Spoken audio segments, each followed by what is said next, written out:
It's Friday. It's Friday. Det er fredag. Ja, Dans. Ole har ferie, men så er det godt, at Sara og jeg lige kan tage over og lige lave en lille film til jer. Ja. Og nu vi har Sara, så kan vi lige så godt snakke lidt om planter. Ja.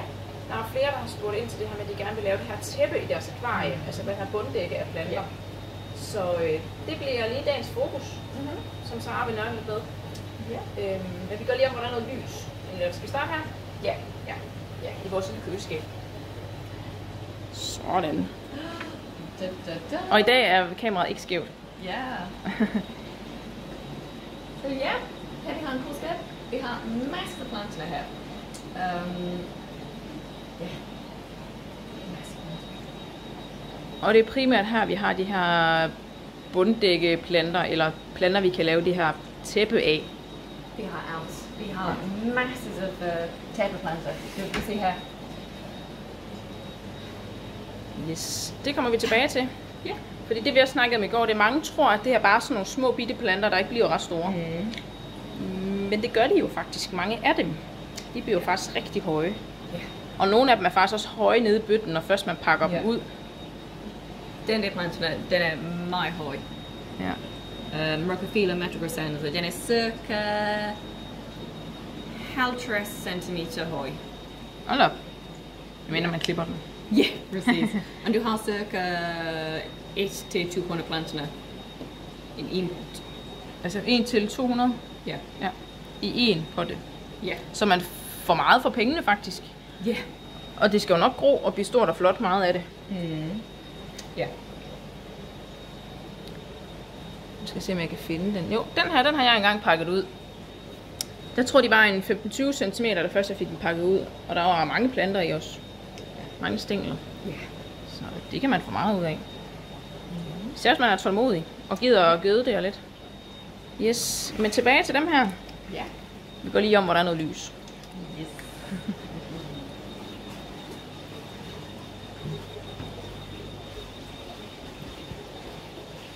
Ups. Ja, vi tager den her. Ups. Ja, den har også ferie, så jeg skal også lige styre den her.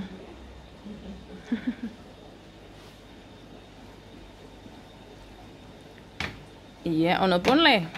Ja. Ja.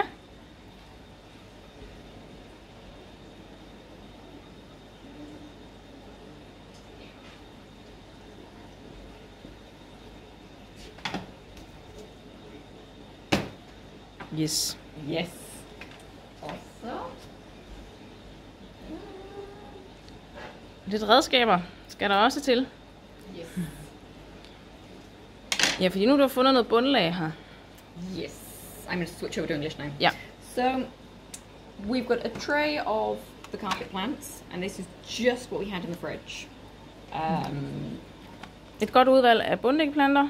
Det er lige det, som vi har på lager i vores køleskab herovre. Yeah. Ja. And we've got different types of soil. So we have different sizes.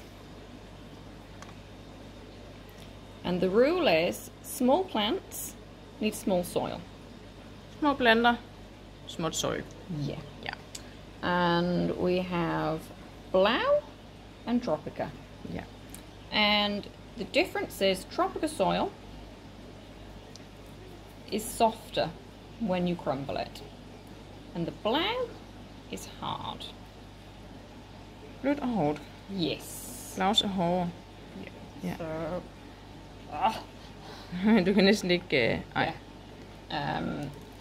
I prefer the Tropica soil.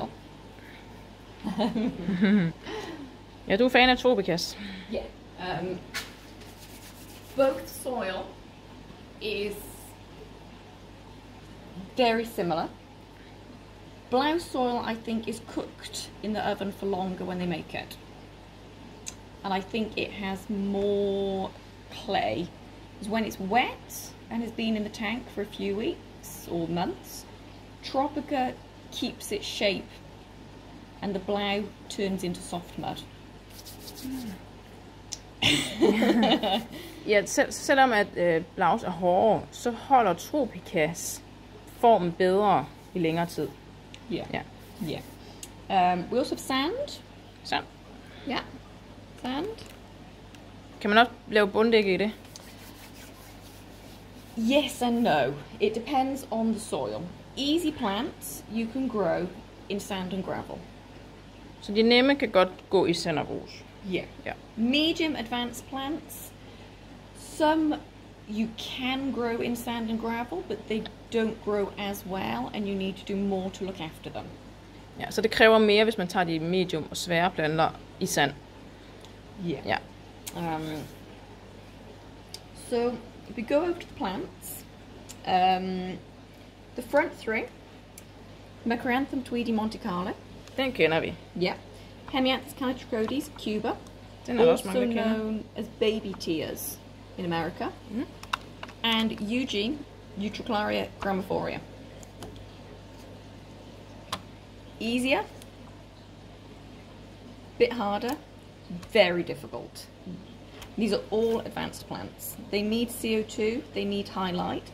UG likes soft water and old soil that's so old nothing else can grow in it. Ja, det er den specielle ved den her. Den er meget, meget vanskelig. Yeah. Og den vil faktisk helst have sådan en rigtig gammel, godt brugt søjle at gro i. Yeah. These plants are small. Ja, de er meget små. Især kubaen. Yeah. And this pot probably has about 300 plants. Ja, 300 bitte små planter. Yeah. I en lille kop. Yeah. I use 3 pots for my 90 centimeter long aquarium to make a full carpet. Ja.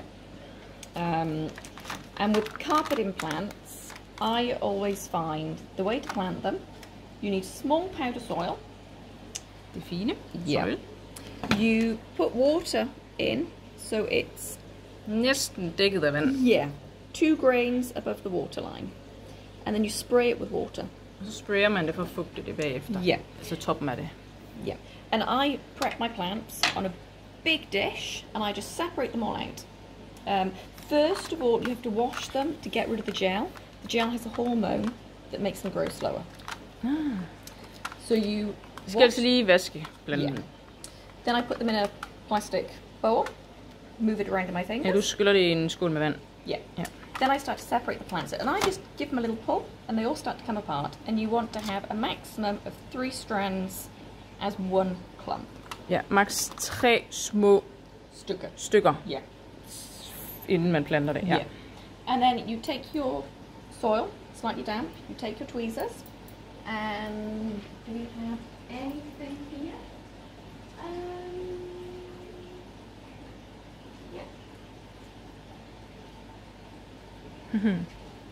So, En lille pind til demo her. yeah.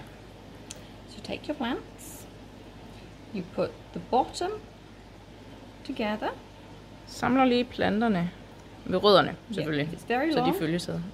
You break the one off, so they're all about the same length. Man kan lige brække rødderne af, så de alle sammen har samme længde. Yeah. And then I'm ambidextrous, so you can do it with both hands. You put them in the tweezers. And if they're slanted, you can tilt them. Then, stick them in the soil. Most of the plant should be hidden. You give it a wiggle and move back like you do when you put mascara on. Et lille kvindefif her, det er, at man skal faktisk gøre lidt, som man tager mascara på, når man lige skal have pincetten væk. Men det handler om at få faktisk ret meget af planten derned, så det er været en tredjedel, der er ovenover. Og 2/3 nede under vand. Eller nede under søjlen hedder det. Yeah. Ja. So that's how you plant, and you keep on going, and you want them to be as close together as you can. Så tæt som muligt. Yeah. So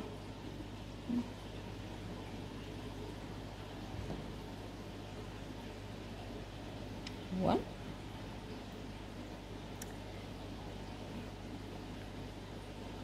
two, and number 3 you do slightly behind, so it goes in a cross pattern. Ja, så man har den sådan lidt skråt bag ved de 2 andre. Yeah.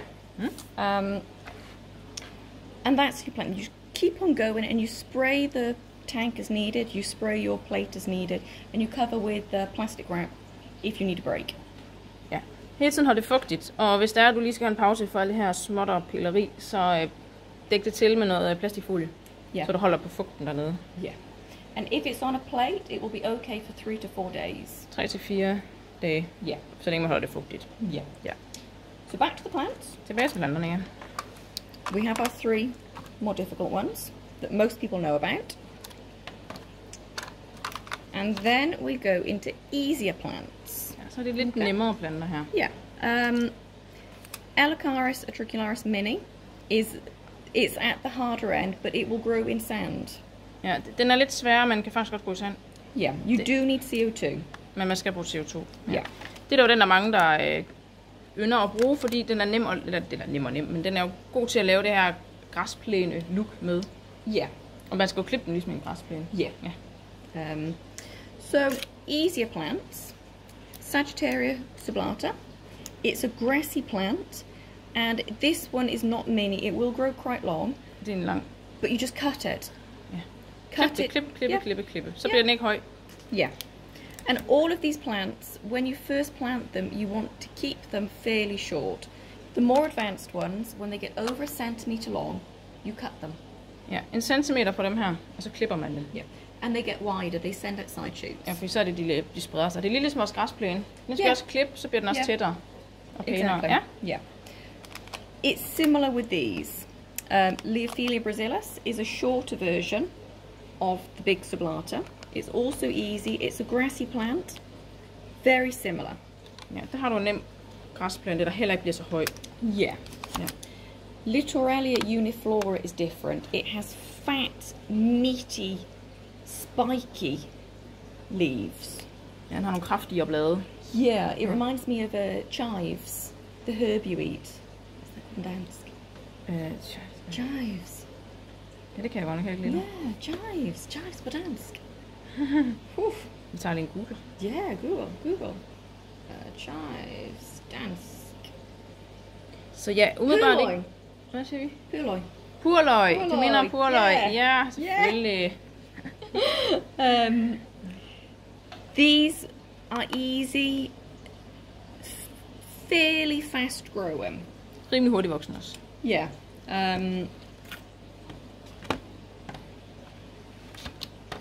These ones are not really carpet plants, but you can use them as carpet plants. Ja, det her det er egentlig ikke ting som bunddækkeplanter, men man kan faktisk godt bruge dem til det. Yeah. So Staragon repens, if you've got a bigger tank and you cut this short, you can get a nice bushy carpet effect. But it's actually a mid-ground plant. Ja, selvom det også er skrevet front, men så er det sådan mere sådan en midterplante. Yeah. But you can plant, say you could have these two, and you could then have Staragon repens just behind. So this will be shorter, and this will be maybe 2 to 3 centimeters higher, so it will continue the look of the carpet. Ja. Så man kan bruge den bag ved de andre, for at forlænge sit græslook. Yeah. Bunddække-look. Yeah. Now these two, Massalia hisura and Massalia crenata, are both in the carpet plant category. This one's easy, this is medium, I think. Yep. Yeah. But they grow slowly. De er langsomt voksne. Yeah. Especially this one. And this one is always recommended to beginners, but it's so slow. Yeah. Months and months and months. 12 months and you get maybe 10 centimeters. 10 cm på 12 måneder, hvis man er heldig. Yeah. Så det går langsomt. Yeah. But you can plant it with your Sagittarius sublata. Ja, så vi mixer dem igen. Yeah. Ja. And this plant here, Hydrocotra ontopartia, is not officially a carpet plant. It looks like clover. Ja, det er den lille kløver. Og er egentlig ikke tilsæt som en bunddække. Yeah. It needs CO2. It is a medium. Ja, CO2 til den. Yeah. And it likes to fall over rocks. And you can push it down, literally push it down hard with your hands. Use the tweezers and push it in the cracks in the soil. And it will fall over and look messy, but nice. Så pres det godt ned i dit soil. Yeah. Og det giver sådan et rodet look, fordi den vælter lidt ud over, men også faktisk et fedt look. Yeah. And it's, once it starts growing, it's hard to kill. Ja, når først den har ved, så er den svær at slå ihjel. Yeah. And now we're in moss. Jeg går til mosser. Yeah. You can carp it with moss. You can use metal plates. You can make your own using wire from XL and Bauhaus. Ja, du vil gerne have det på et noget ristelignende noget ståltråd, eller hvad tænker du der? Altså et net? Yeah, net works. If you in the craft shop, you can use what's called eider. You use it for cross stitch and embroidery. It has like a grid with holes, and you can put the eider on the bottom. You can open your moss pack, rinse off the gel, stick it on the pad, and then you can use some wire on top, just chicken wire. En kyllingetråd, hønsetråd, ja selvfølgelig, ja. And then it will grow up through this, and when it gets to maybe 2 centimeters long, clip it. Yeah. You can also have it straight in the soil, but it comes out more easily then. Ja, mos vil jo gerne flyde lidt, gerne opad. Yeah. Det samler tit en masse luft. Rika fluvans is one that Kashimano used a lot, and you can buy what's called Rika stone. It's just flat stones. You can get them everywhere. You just tie the moss on, and it will grow on there, and you will have pretty bubbles come up, and it looks nice. And you can move it around. Ja, så må man flytte på det, når du nu sætter det fast på sten, og det er meget pænt. And the mosses I have here are Taxphilum barbari, Java moss, Vesclara Monteagle Christmas, and Rika fluvans. Easy, medium. This one is messier. It falls apart more easily. Ja. Nu kommer der en fragtmand, jeg ved ikke, om det er til os. Men har vi mere? Jeg ved selvfølgelig, det kan være så til naboen, han gik det derind. Nej. Så rig mulighed for at lave bunddække, selvom man kører på easy, og faktisk også selvom man har lidt sand, så kan man egentlig også godt gøre det. Men ja, søjle er fremme foretrække, især den fine søjle. Ja.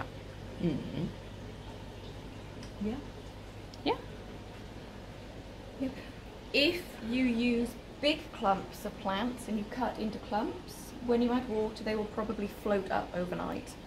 Ja, hvis man har for store stykker, så flyder det nemt. Ja. Yes.